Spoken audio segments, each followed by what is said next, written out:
नमस्कार, मैं रचना शर्मा और चढ़ती कला टाइम टीवी देख रहे सभी दर्शकों का स्वागत करती हूं। आप देख रहे हैं उत्तर प्रदेश के विशेष समाचार।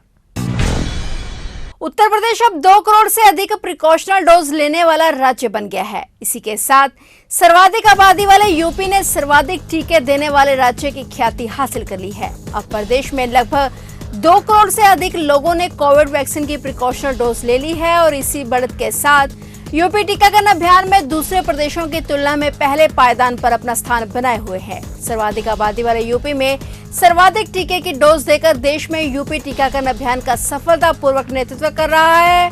आपको बता दें कि उत्तर प्रदेश सरकार ने 30 सितंबर तक 75 दिवसीय विशेष अभियान के दौरान कम से कम 13 करोड़ लोगों को प्रिकॉशनल डोज प्रदान करने का लक्ष्य रखा है। वहीं 2 करोड़ से अधिक प्रिकॉशनल डोज लेने पर यूपी के सीएम योगी आदित्यनाथ ने ट्वीट कर इसकी जानकारी दी है। सीएम योगी ने कहा है कि आदरणीय प्रधानमंत्री जी के मार्गदर्शन में उत्तर प्रदेश में कोविड टीके की 2 करोड़ से अधिक निःशुल्क प्रिकॉशन डोज का सुरक्षा कवच प्रदान किया जा चुका है। यह उपलब्धि हमारे स्वास्थ्य कर्मियों व फ्रंट लाइन वर्कर्स के कठिन परिश्रम का सुफल है। इस दौरान सीएम ने सभी को टीकाकरण के लिए जागरूक करते हुए कहा कि कोरोना मुक्त भारत हेतु अवश्य लगवाएं टीका जीत का।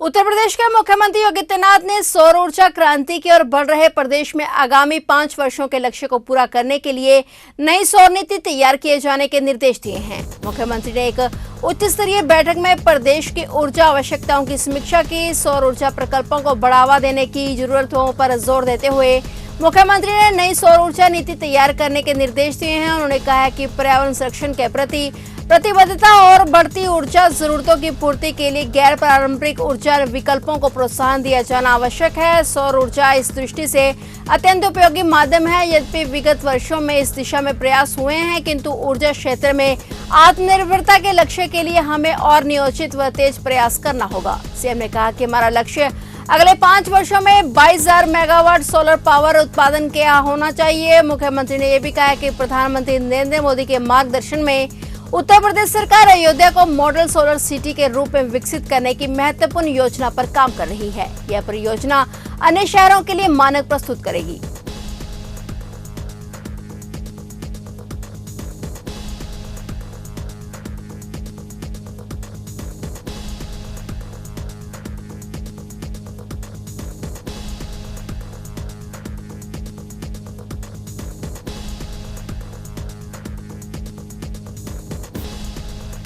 आज सोमवार को हाईकोर्ट लखनऊ की एमपी एमएलए कोर्ट में प्रभात हत्याकांड मामले की सुनवाई हुई। इस बार भी मंत्री टैनी ने 22 साल पुराने प्रभात हत्याकांड में नया दांव खेल दिया है। सोमवार को इस हत्याकांड में हाईकोर्ट के लखनऊ बेंच से फैसला आना था, लेकिन मंत्री के वकील ने केस ट्रांसफर करने की एप्लीकेशन चीफ जस्टिस के यहां लगा दी और लिखा कि केस को हाईकोर्ट की लखनऊ बेंच से इलाहाबाद हाईकोर्ट में ट्रांसफर कर दिया जाए।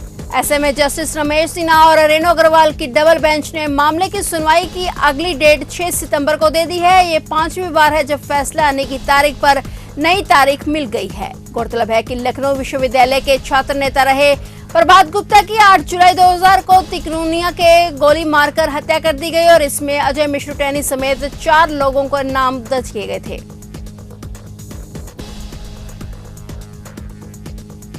सहारनपुर जिले के बेहट थाना इलाके में रविवार देर रात एक ट्रक और वैन की टक्कर में एक ही परिवार की 4 महिलाओं समेत 6 लोगों की मौत हो गई तथा एक अन्य महिला गंभीर रूप से घायल हो गई। पुलिस ने आज सोमवार को यह जानकारी दी कि सहारनपुर के पुलिस अधीक्षक ने बताया कि रविवार रात ग्राम मिर्जापुर निवासी 25 साल के आदिल, उसकी गर्भवती पत्नी के साथ 6 और लोग एक मारुति वैन में सवार होकर गर्भवती आसमा का अल्ट्रासाउंड करवाने और एक अस्पताल में भर्ती परिवार की एक महिला को देखने सहारनपुर आए थे, लेकिन देर रात वापस जाते हुए दिल्ली यमुनोत्री राजमार्ग पर एक ट्रक ने इनकी वैन में टक्कर मार दी और टक्कर लगते ही वैन पूरी तरह से क्षतिग्रस्त हो गई। हादसे में आदिल, उसकी पत्नी आसमा, मशकूर और उसकी पत्नी रुखसार की मौके पर ही मौत हो गई, जबकि रिहाना, सुल्ताना और फुरकाना को उपचार के लिए जिला अस्पताल में भर्ती कराया गया और उपचार के दौरान रिहाना और सुल्ताना ने भी आज सोमवार को सुबह दम तोड़ दिया।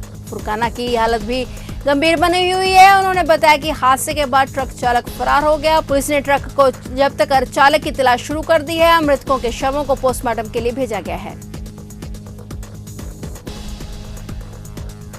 उत्तर प्रदेश के नोएडा के sector 93 Supertech emerald twin tower को ध्वस्त करने की तैयारियां काफी तेजी से चल रही हैं। सुप्रीम कोर्ट के डेडलाइन बढ़ाने के बाद इन दोनों टावर को गिराने की तारीख 28 अगस्त रखी गई है। इसमें विस्फोटक लगाने का काम 25 अगस्त तक पूरा कर लिया जाएगा। ये दोनों टावर महज 9 सेकंड में ही ध्वस्त हो जाएंगे, जिसके लिए पुलिस प्रशासन सुरक्षा के पुख्ता इंतजाम कर रहा है। इसके लिए भारी पुलिस बल तैनात किया गया है और इस दौरान 8 स्थानों पर सड़कें बंद की जाएंगी। ध्वस्तीकरण साइट के आसपास की मुख्य सड़कों से लेकर अंदरूनी सड़क पर वाहनों के साथ पैदल लोगों की आवाजाही भी पूरी तरह से प्रतिबंधित रहेगी। वहीं विस्फोटक लगाने का काम 25 अगस्त तक पूरा कर लिया जाएगा।